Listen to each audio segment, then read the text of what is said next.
Police कर्मचारी लाच घेताना एसीबीच्या जाळ्यात. पातूर येथे घटना.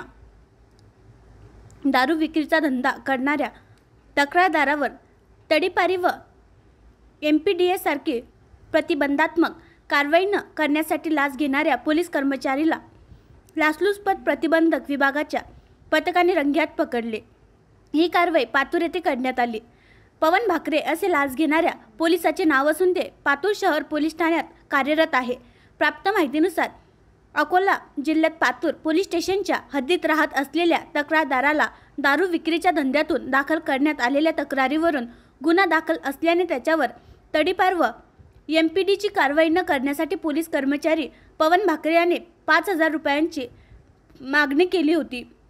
मात्र प्रत्यक्ष भेटीत त्या रकमेत तडजोड करून 3,000 रुपये स्वीकारण्यास सदर पोलीस कर्मचाऱ्याने संमती दिली होती, असे तक्रारीच्या पडताळणीत स्पष्ट झाल्याने सापळा कारवाई करण्यात आली. आज दिनांक 21 फेब्रुवारी रोजी पातूर शहरातच याबाबत सापळा रचण्यात आला. त्यात सांगितलेल्या ठिकाणी व दिलेल्या वेळेवर पवन भाकरे याला 3,000 रुपयाची लाचेची रक्कम स्वीकारत असताना रंगेहात जाळ्यात पकडण्यात आले असून त्याच्या विरुद्ध पातूर पोलीस स्टेशनला गुन्हा नोंद करण्यात आला आहे.